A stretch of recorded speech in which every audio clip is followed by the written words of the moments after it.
નમસ્કાર વિદ્યાર્થી મિત્રો, આજે આપણે Galaxy school of science Vadgam આજના લેક્ચરમાં આપનું હાર્દિક સ્વાગત કરીએ છીએ. નેક્સ્ટ ટાઈમ આપણે પહેલા લેક્ચરના અંદર પ્રસ્તાવના વિશેનો અભ્યાસ કર્યો હતો. આજે આપણે લેક્ચર નંબર 2 ટોપિક છે ધાતુઓના પ્રાપ્તિ સ્થાન.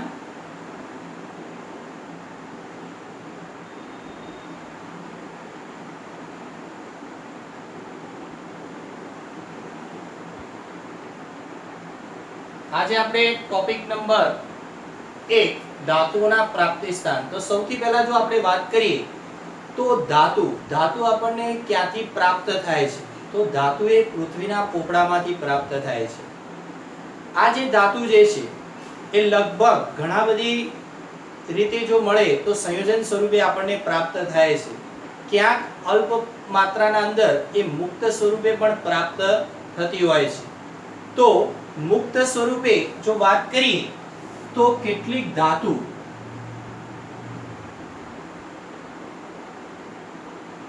જેના અંદર જો વાત કરીએ ધાતુના અંદર તો કોપર, ગોલ્ડ, પ્લેટિનમ. જ્યારે અધાતુના અંદર વાત કરીએ તો કાર્બન, સલ્ફર અને ઘણા ઉમદા વાયુઓ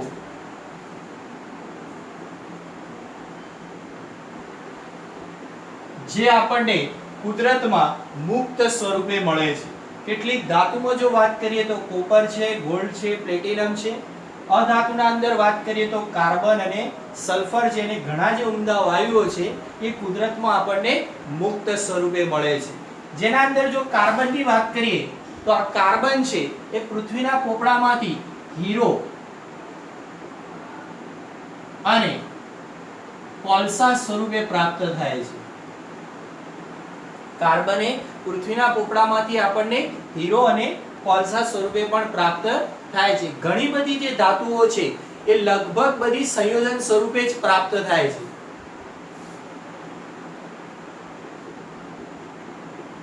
લગભગ બધી ધાતુઓ સંયોજન સ્વરૂપે પ્રાપ્ત થાય છે. ઘણી અલ્પ માત્રામાં જે આ છે ધાતુ છે કે અધાતુ છે કે વાયુ જે અલ્પ માત્રામાં આપણને કુદરતમાંથી મુક્ત સ્વરૂપે મળે છે. તો આપણે આ પહેલો ટોપિક જોયો. હવે એના અંદર આગળ અભ્યાસ કરીશું.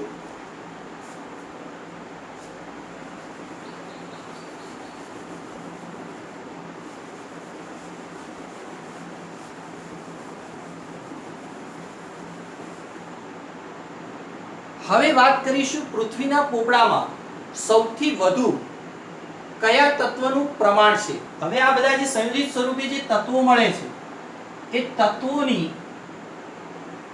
પૃથ્વીના પોપડામાં પ્રચુરતા એટલે કે પ્રમાણ અલગ અલગ હોય છે.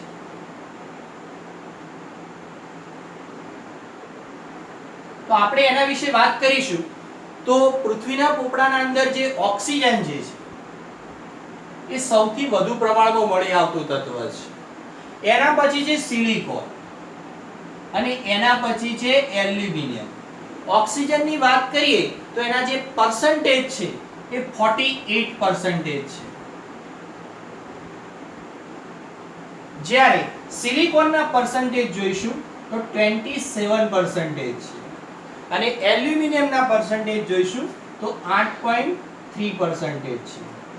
હવે આ ઓક્સિજન જે છે એ અધાતુ છે, જ્યારે સિલિકોન એ અર્ધ ધાતુ છે અને એલ્યુમિનિયમ એ ધાતુ છે. તો વાત કરીશું તો ઓક્સિજન એ તત્વ તરીકે પૃથ્વીના પોપડામાં સૌથી વધુ પ્રમાણમાં મળે છે. એના પછી બીજા નંબરમાં સિલિકોન મળે છે અને ત્રીજા નંબરમાં એલ્યુમિનિયમ મળે છે. પણ જો આપણે એલ્યુમિનિયમની વાત કરીશું તો એલ્યુમિનિયમ એ ધાતુ છે અને ધાતુના અંદર સૌથી પ્રથમ નંબરે એલ્યુમિનિયમ છે, જેનું પર્સન્ટેજ એટલે કે એનું પ્રમાણ સૌથી વધારે છે. તો હવે ધાતુના અંદર જો વાત કરીએ તો પ્રથમ એલ્યુમિનિયમ છે. જો તત્વની દ્રષ્ટિએ જોવા જઈએ તો એલ્યુમિનિયમનો ક્રમ ત્રીજા નંબરે છે. તો હવે જો આપણે એલ્યુમિનિયમની વાત કરીશું,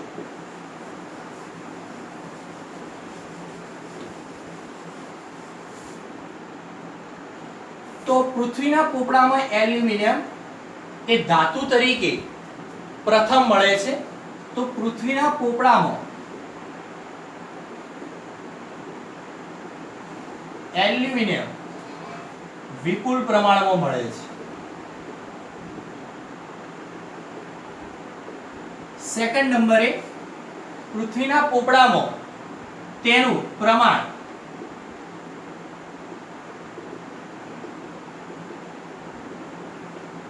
પ્રચુરતા 8.3% હોય છે.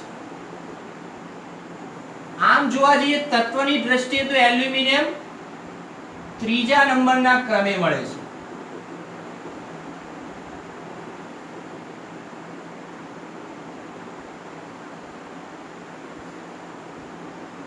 ધાતુની દ્રષ્ટિએ પહેલા નંબરે મળે છે એલ્યુમિનિયમ. એના પછી એલ્યુમિનિયમના બે સ્વરૂપો છે.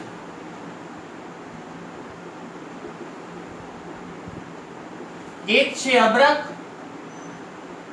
અને બીજું છે માટી, ચિનાઈ માટી. જે અબ્રક અને ચિનાઈ માટી છે એ અગ્નિકૃત ખડકોમાં તેનો ઉપયોગ થાય છે. તો વિદ્યાર્થી મિત્રો, આપણે આ સૌથી પહેલા પૃથ્વીના પોપડામાં જે ધાતુ તરીકે એલ્યુમિનિયમનું પ્રથમ સ્થાન છે એના વિશે વાત કરી કે પૃથ્વીના પોપડામાં એલ્યુમિનિયમ એ વિપુલ પ્રમાણમાં મળે છે. એનું પ્રચુરતા પૃથ્વીના પોપડામાં 8.3% છે. તે તત્વની દ્રષ્ટિએ જોવા જઈએ તો ત્રીજા નંબરના ક્રમે મળે છે. એલ્યુમિનિયમના બે સ્વરૂપો છે કે અબ્રક અને એક માટી, જે અગ્નિકૃત ખડકોમાં તેનો ઉપયોગ થતો હોય છે. હવે વાત કરીશું આગળ.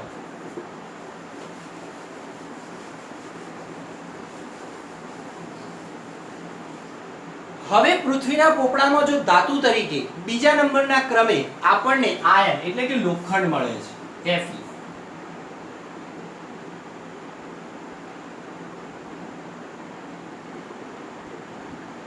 આ પૃથ્વીના પોપડામાં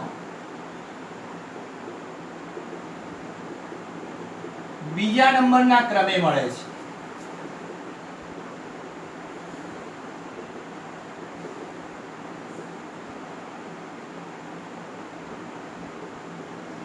પૃથ્વીના પોપડામાં બીજા નંબરના ક્રમે આયન જે છે એ સૌથી વધુ મળે છે.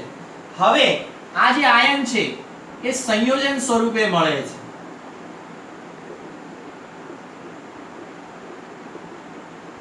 આ સિવાય પણ જો વાત કરીએ તો આ આયન જે છે ધાતુ એ બીજી ધાતુ સાથે જોડાઈને મિશ્ર ધાતુ બનાવે છે. અને આ મિશ્ર ધાતુનો ઉપયોગ વ્યવહારિક દ્રષ્ટિએ ઘણી બધી જગ્યાએ તેનો ઉપયોગ થતો હોય છે. એટલે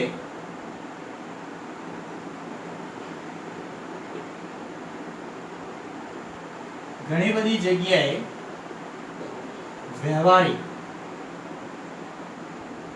દ્રષ્ટિએ તેનો ઉપયોગ થાય છે. એના પછી આ આયન જે છે, જો વાત કરીએ તો આયન એ જૈવિક પ્રણાલીઓના અંદર પણ એક અગત્યનું ઘટક છે. હવે જૈવિક પ્રણાલીઓની અંદર જો વાત કરીએ આયનની, તો હિમોગ્લોબિન માં આયનનું સંકીર્ણ હોય છે, એટલે કે Fe નું સંકીર્ણ સંયોજન હોય છે. તો આ હિમોગ્લોબિન એ શરીરના અંદર શું વર્કઆઉટ કરે છે એના વિશે આપણે સમજીએ કે વાતાવરણમાંથી જે ઓક્સિજન આપણા ફેફસામાં મળે છે, એ ફેફસામાંથી એ ઓક્સિજન શરીરના જુદા જુદા ભાગો સુધી પહોંચાડવાનું જે કામ જે કરે છે એ હિમોગ્લોબિન કરે છે. તો અહીં આગળ જૈવિક પ્રણાલીઓમાં અગત્યનું તત્વ છે. તો હાલ મેં તમને વાત કરી સેકન્ડ નંબરની જે ધાતુ છે આપણે આયન છે, જે પૃથ્વીના પોપડામાં બીજા નંબરના ક્રમે સૌથી વધુ મળે છે. એ સંયોજન સ્વરૂપે મળે છે.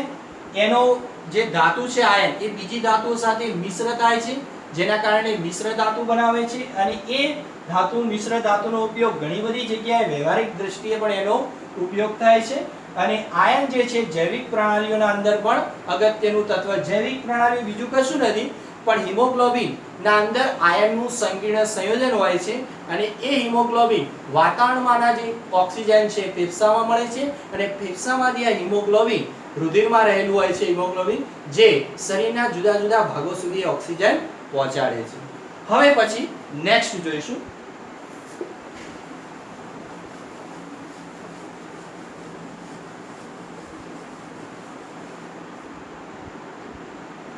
એના પછી આપણને જે ધાતુ જે પ્રાપ્ત થાય છે એ ધાતુ આપણને ક્યાંથી પ્રાપ્ત થાય છે તો આપણે વાત કરીશું. પૃથ્વીના પોપડામાંથી જે ધાતુ સંયોજન સ્વરૂપે પ્રાપ્ત થાય છે તેને આપણે ખનિજ કહીએ છીએ. પૃથ્વીના પોપડામાંથી જે ધાતુ આપણને સંયોજન સ્વરૂપે જે પ્રાપ્ત થાય છે એને આપણે ખનિજ કહીએ છીએ. તો આ ખનિજ જે છે, ધારો કે આપણે એલ્યુમિનિયમની ખનિજ લઈએ Al2O3, તો એલ્યુમિનિયમની તો ઘણી બધી ખનિજો છે પણ એ બધી ખનિજોમાંથી ધાતુનું નિષ્કર્ષણ થઈ શકે એવું શક્ય હોતું નથી. પરંતુ આ એલ્યુમિનિયમ એટલે કે Al2O3 માંથી ધાતુનું નિષ્કર્ષણ થઈ શકે છે માટે તેને કાચી ધાતુ અથવા અયસ્ક અથવા ઓર કહે છે. ત્રણ નામ છે કે જે પૃથ્વીના પોપડામાંથી આપણે ધાતુ સંયોજન સ્વરૂપે પ્રાપ્ત થાય છે એને આપણે ખનિજ કહીએ છીએ. અને એ ખનિજ એલ્યુમિનિયમની જો વાત કરીએ તત્વ તરીકે તો એલ્યુમિનિયમની ઘણી બધી ખનિજ છે પણ આપણે Al2O3 લઈએ છીએ જેમાંથી ધાતુનું નિષ્કર્ષણ એ ખનિજમાંથી ધાતુનું નિષ્કર્ષણ થઈ શકે છે માટે તેને કાચી ધાતુ અથવા અયસ્ક અથવા એને ઓર પણ કહે છે. તો અહીંયા આગળ આપણે વાત કરીશું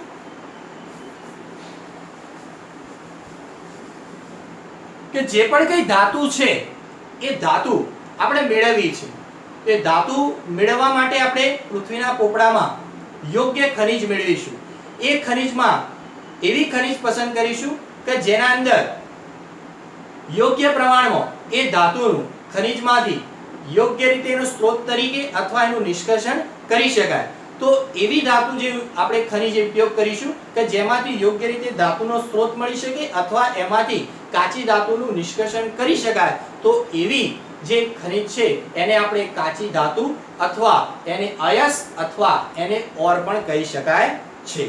હવે જો આપણે વાત કરીશું આ જે આપણે ખનિજમાંથી મતલબ હવે જે આપણે કાચી ધાતુ જે મેળવવું છે અથવા ધાતુ તત્વ ખનિજમાંથી મેળવવું છે એના માટે પદ્ધતિ જે હોવી જોઈએ એ ખૂબ જ સરળ હોવી જોઈએ, સુગમ હોવી જોઈએ અને વ્યવહારિક દ્રષ્ટિએ તેનો આપણે ઉપયોગ કરી શકીએ એ પ્રકારની પદ્ધતિ હોવી જોઈએ. તો આપણે જો વાત કરીએ એલ્યુમિનિયમ,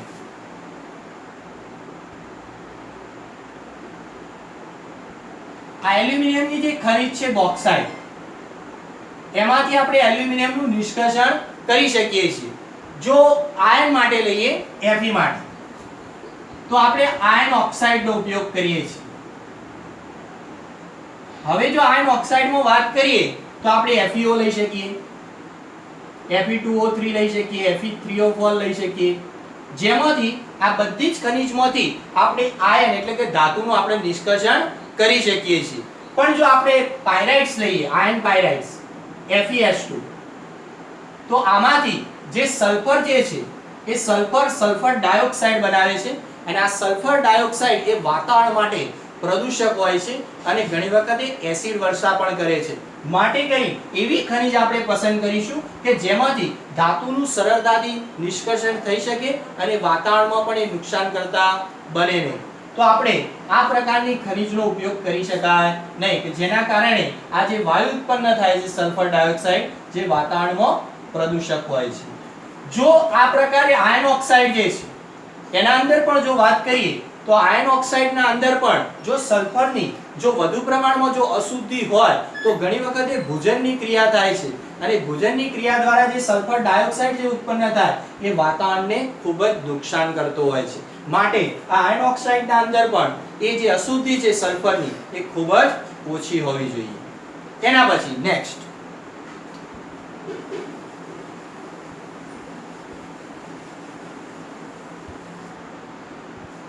હવે આપણે આ સમજ્યા ખનિજ અને કાચી ધાતુ વિશે સમજ્યા.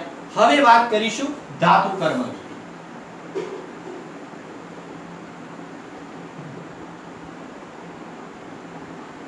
ધાતુ કર્મવિધિ એક બીજું કંઈ નથી પણ જે પણ કંઈ કાચી ધાતુમાંથી આપણે જે તત્વ ધાતુ મેળવવું છે એના માટે ચોક્કસ વૈજ્ઞાનિક પદ્ધતિઓ છે, ટેકનોલોજીકીય પદ્ધતિઓ છે, જે ઘણા રાસાયણિક સિદ્ધાંતો જેનો સમન્વય કરીએ છીએ, કેટલીક પદ્ધતિઓનો ઉપયોગ કરીએ છીએ જેમ કે નિષ્કર્ષણ કે અલગીકરણ, અને એના દ્વારા કોઈ પણ ધાતુમાંથી, કાચી ધાતુમાંથી જે પણ કંઈ ધાતુ મેળવવાનો જે સંપૂર્ણ પદ્ધતિ છે એને આપણે શું કહીએ છીએ? ધાતુ કર્મવિધિ કહીએ છીએ. હવે આ જે પણ કંઈ પદ્ધતિઓ છે એ પદ્ધતિઓ એક તો કેવી હોવી જોઈએ? ખૂબ જ સરળ, સુગમ અને વ્યવહારિક દ્રષ્ટિએ રાસાયણિક પદ્ધતિઓ જે વાપરીએ છીએ એના માટેના જે પ્રોપર સિદ્ધાંતો છે એ પણ સમાન હોય છે. સિદ્ધાંતોમાં કોઈ ફેરફાર થતો હોતો નથી. તો આપણે ધારો કે કોઈ ખનિજ છે, કાર્બોનેટ યુક્ત ખનિજ છે. આ કાર્બોનેટ યુક્ત ખનિજ હશે તો સૌથી પહેલા કાર્બોનેટ યુક્ત ખનિજને આપણે ઓક્સાઇડમાં ફેરવવી પડશે, અને ઓક્સાઇડમાં ફેરવીશું ત્યારબાદ જ એ ધાતુનું આપણે નિષ્કર્ષણ કરી શકતા હોય છે. તો આ જે સિદ્ધાંતો છે પ્રોપર સમાન છે, પણ એના માટે કોઈ પણ કાર્બોનેટ યુક્ત આપણે ખનિજ લઈશું તો સૌથી પહેલા એને શેમાં ફેરવી દઈશું? ઓક્સાઇડમાં, અને એના પછી જ એમાંથી એનું ધાતુનું નિષ્કર્ષણ કરી શકાતું હોય છે. એના પછી જો વાત કરીએ ગેંગ.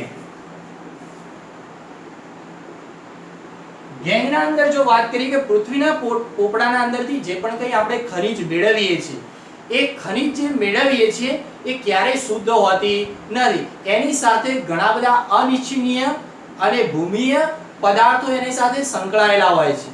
તો આ જે પદાર્થો જે બધા સંકળાયેલા હોય છે જેને આપણે ગેંગ કહીએ છીએ, અને એને આપણે પ્રોપરલી દૂર કરવા માટે 3 પ્રકારના તબક્કા છે. સૌથી પહેલો તબક્કો કહીએ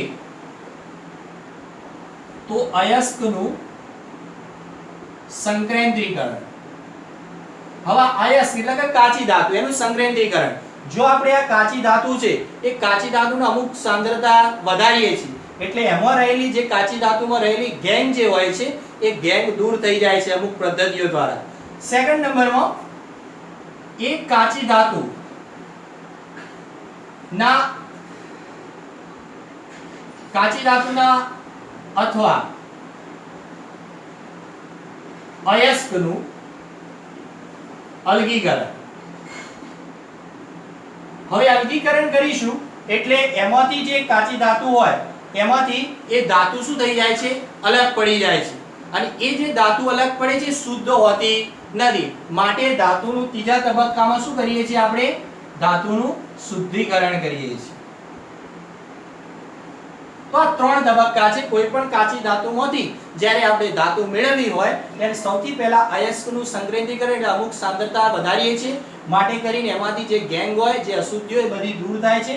પછી કાચી ધાતુમાંથી કોઈ નિષ્કર્ષણ અથવા અલગીકરણ જેવી પદ્ધતિ છે જેના દ્વારા આપણે ધાતુને અલગ કરીએ છીએ.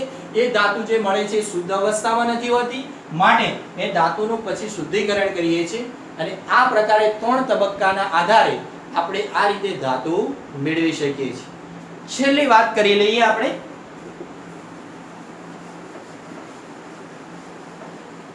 ચાર પ્રકારની ધાતુઓ છે.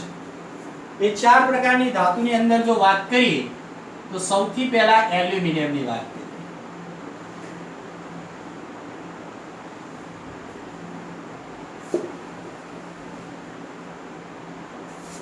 ધાતુ, ખનિજ અને સંઘટન એટલે કે એનું પ્રોપર અણુસૂત્ર છે. તો ધાતુના અંદર પહેલી વાત કરીએ તો એલ્યુમિનિયમ. એલ્યુમિનિયમની 2 ખનિજ છે. એક છે બોક્સાઇટ. બોક્સાઇટનું અણુસૂત્ર જોવા જઈએ તો આ પ્રકારે થાય છે Al2O3.XH2O, અથવા આ રીતે પણ લખી શકાય AlOX OH 3 2x, અને બ્રેકેટમાં O less than X less than 1. બે રીતે અણુસૂત્ર લખી શકાય. આ લખો તો પણ સાચું, આ લખો તો પણ સાચું. Al2O3 XH2 અથવા AlOX OH3 2x કૌંસમાં O less than x less than 1. હવે એલ્યુમિનિયમની બીજી ખનિજની વાત કરીએ, કેઓલિનાઇટ અથવા એને કેઓલિન પણ કહેવાય છે, જેને આપણે ચિનાઈ માટી પણ કહીએ છીએ. તો એનું અણુસૂત્ર જો જોવા જઈએ તો આ રીતે પણ લખી શકાય, Al2O3 2SiO2 2H2 અથવા આ રીતે પણ બીજી રીતે લખી શકાય, Al2 OH4Si2O5. બંને સૂત્ર સરખા જ છે. જો આપણે જોવા જઈએ અહીં પણ એલ્યુમિનિયમ 2 છે, અહીં પણ એલ્યુમિનિયમ 2 છે, અહીં Si 2 છે, સિલિકોન અહીં પણ સિલિકોન 2 છે, અહીં હાઇડ્રોજન 4 છે તો અહીં પણ હાઇડ્રોજન 4 છે, અહીં ઓક્સિજન જોવા જઈએ તો 4 આ 5 બરાબર 4 ને 5 9 છે તો અહીં પણ ઓક્સિજન જો 3 2 દુ 4 4 ને 3 7 7 ને 2 9 એટલે ટોટલ સંખ્યા ઓક્સિજનની પણ 9 છે. આ લખો તો પણ સાચું અણુસૂત્ર, આ લખો તો પણ સાચું. તો આ એલ્યુમિનિયમ ધાતુની બે ખનિજો બોક્સાઇટ અને કેઓલિનાઇટ, જેને આપણે કેઓલિન પણ કહીએ છીએ અથવા એને ચિનાઈ માટી પણ કહીએ છીએ. આનું અણુસૂત્ર Al2O3 XH2, આનું અણુસૂત્ર થશે Al2O3 2SiO2 2H2. આ બંને સાચા છે અણુસૂત્ર જે લખો. ચલો હવે બીજા નંબરે વાત કરીએ.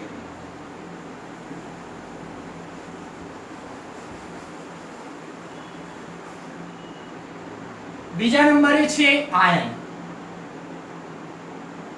એની જો ખનિજ વાત કરીએ તો હિમેશિયા, યાદ રાખવા માટે હિમેશિયા, હિમેટાઇટ, મેગ્નેટાઇટ, સિડેરાઇટ અને આયર્ન પાયરાઇટ્સ.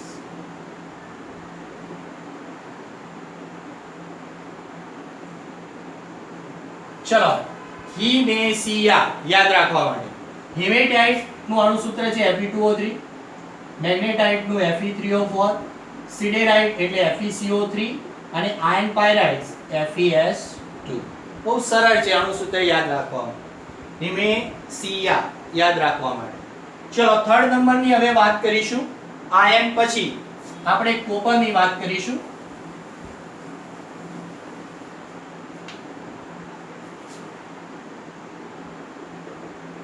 કોપરના અંદર ખનિજ લખીએ, કોપર પાયરાઇટ્સ, પછી મેલેકાઇટ, ક્યુપ્રાઇટ અને કોપર ગ્લાન્સ. ચલો કોપર પાયરાઇટ્સ, આયર્ન પાયરાઇટ્સ માં FeS2 હતું, કોપર પાયરાઇટ્સ માં ખાલી Cu આગળ લગાવવાનું છે, CuFeS2. ચલો મેલેકાઇટ એ CuCO3 CuOH twice. આમાં કાર્બોનેટ છે, આના હાઇડ્રોક્સાઇડ છે. ક્યુપ્રાઇટ એમાં Cu2O અને કોપર ગ્લાન્સ Cu2S. આ થઈ આપણે કોપરની ધાતુની ખનિજ અને એના અણુસૂત્ર. ચલો હવે છેલ્લા નંબરમાં ઝીંકની વાત કરી લઈએ.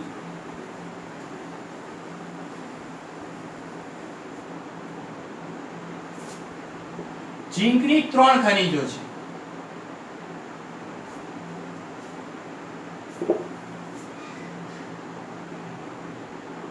પહેલી ખનિજ કહીએ ઝિંક બ્લેન્ડ અથવા એને સ્પાલેરાઇટ કહેવાય છે,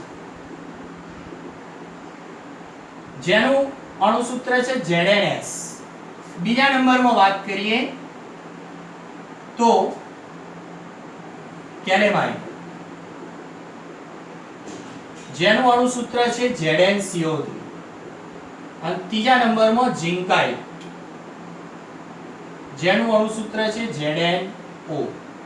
આ જે કેલેમાઇન છે એ જે સ્કિનના જે ઔષધો હોય છે એના અંદર પણ આ કેલેમાઇનનો ઉપયોગ થતો હોય છે જનરલી.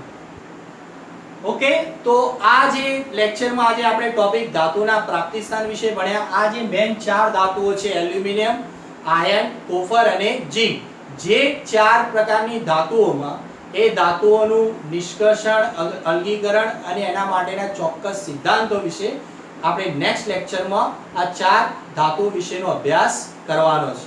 નમસ્તે.